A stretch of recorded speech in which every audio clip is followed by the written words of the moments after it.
Rumesbak na at nagbigay ng 5 reasons bakit pinasisinungalingan ni vlogger Tony Fowler ang kasong isinampa sa kanya ng kapisanan ng mga social media broadcasters of the Philippines. Kaya sisimulan na natin yung mga 5 reasons. Eto na nga, official statement regarding the criminal case filed by kapisanan ng social media broadcasters ng Pilipinas or KSM BPI against me. Noong Miyerkules, opisyal na isinampa ng KSM BPI ang kaso laban sa akin dahil daw sa paglabag ko sa Cybercrime Prevention Act of 2012. Ayon sa kanila, nilabag ko ang batas dahil sa tema ng aking kantang MPL. Kasama ang mga napanood nila sa music video nito, ayon din sa kanilang media interview. Kasyustusan daw ang kanta pati na rin ang mga nyeks nyorgans daw na ipinakita ko raw sa music video. Para sa KSM BPI, nais kong punain at sagutin ang kasinungalingan ninyo sa media. First reason, una, hindi ako nagpakita ng nyeks organs. Kung hindi, nyeks toys. Nilawin po ninyo iyan. Hindi ko kayo masisisi kung epekto na ng inyong katandaan ang pagkakaroon ng malabong mata. Pero huwag po tayong magsisinungaling lalo na't kriminal ang ikinakaso nyo laban sa akin. Hindi rin ho magandang halimbawa sa mga bata ang pagsisinungaling. Ikalawa, number 2, gaya ng kalayaan ninyong tawagin akong syustos, nyolaswa, at hindi magandang halimbawa tulad ng aking kanta, may kalayaan din akong ariin ang aking sarili. Kasama dito ang pag-aari ko sa aking katawan, sa aking pagkababae, at higit sa lahat, ang pag-aari ko sa nais kong gawin, sabihin, kantahin o sayawin dahil hindi nito binabawasan o inaapakan ang karapatan ng ibang tao. Hindi ninyo pag-aari ang mga ito. Katawan ko, kwento ko, nyibog ko, opinyon ko at pagkababae ko. Akin ito at hindi sa inyo. Ikatlo, wala kayong puwang para sabihan at pagbawalan ako. Hindi ninyo lugar ang pagbawalan ang mga babaeng gaya ko, gaya ng pagbabawal ninyo sa aming kilos, pananamit, pati na rin sa pakikipag-usap. Hindi kayo ang karapat-dapat na manguna sa pagpuna lalo na sa mga usaping nyekwal naming kababaihan dahil unang-una, hindi ito bawal at hindi kayo babae. Bahagi ng bawat tao ang nyibog at bahagi ng ating karanasan ang pagkikipagnyalik at paggamit ng nyeks toys.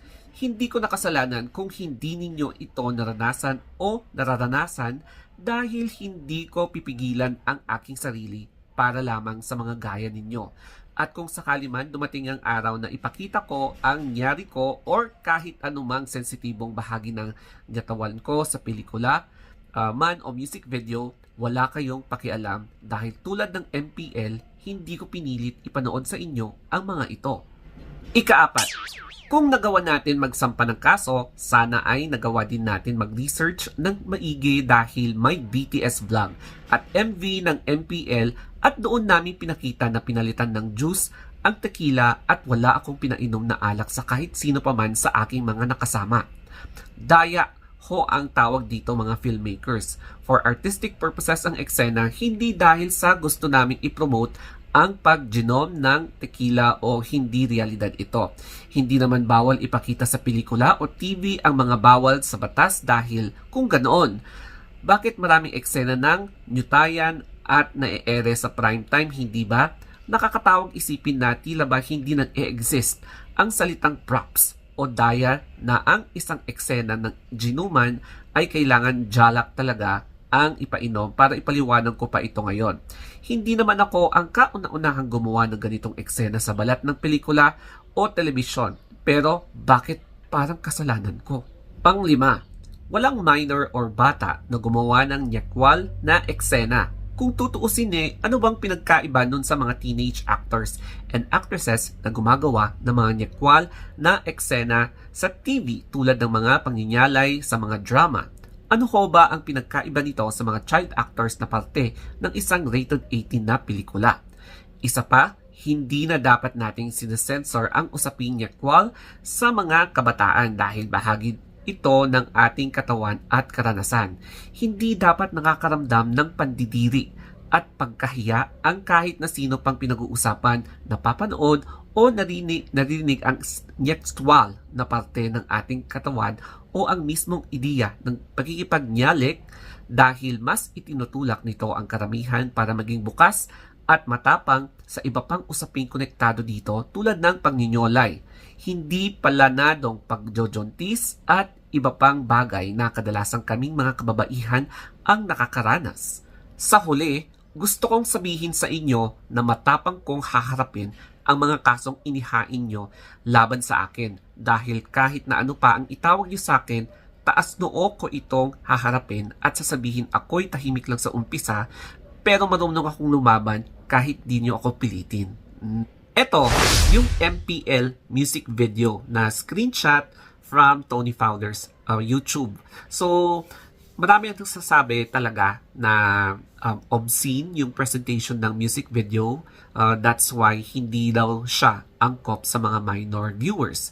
And aside from sa obscene na mga naipakita, meron din yung mga substances na hindi pwede sa mga minors, kagaya ng mga beverages na pang-adults lang. So, yun yung dalawang pinopoint out na mga nag-file ng kaso kay Tony Fowler.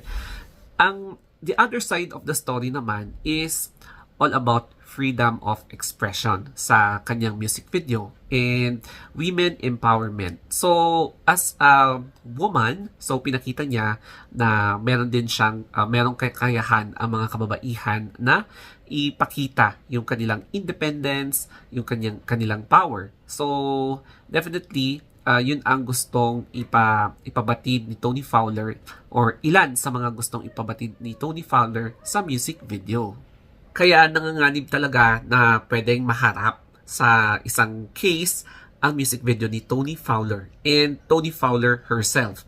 Kasi nga, magkakaroon na yan ng preliminary inquest doon sa kanyang case to determine if karapat-dapat siyang maging official case, maging official criminal case.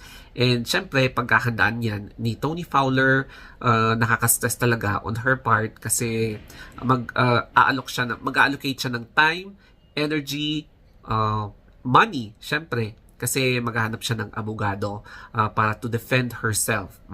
And in any case na magiging official case yan, naku, malalagot ang kanyang mga social media platforms kasi 'di ba, kapag may haharapin kang kaso, pwede yon na magiging grounds sa community guidelines doon sa inyong mga social media accounts.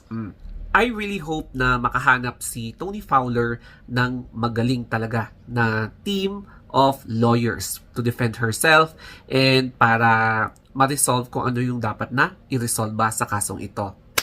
And syempre, bilang sa atin na small content creators, ang masasabi ko lang is sumunod na lang tayo sa community guidelines kasi syempre, balit lang tayong content creators, wala tayong enough resources, wala tayong enough na earnings. Kasi kapag once na makasuhan tayo or maka-violate ng laws, madali kasi tayong madaling madali yung ating mga social media accounts. Unlike kay Tony Fowler na nakapag-invest na siya, nakapag-establish na siya ng kanyang status, kaya that's why she is already capable of hiring somebody to defend herself. So that's the advantage na yung mga malalaking content creators katulad niya na maswerte talaga siya kung ano yung mga tinatamasan niya sa buhay ngayon. So, that's it guys. I hope na may natutunan kayo dito sa video and hoping for the best. Think positive and huwag mag-give up. Okay, so thank you guys. Sana naka-relate din kayo and always think positive.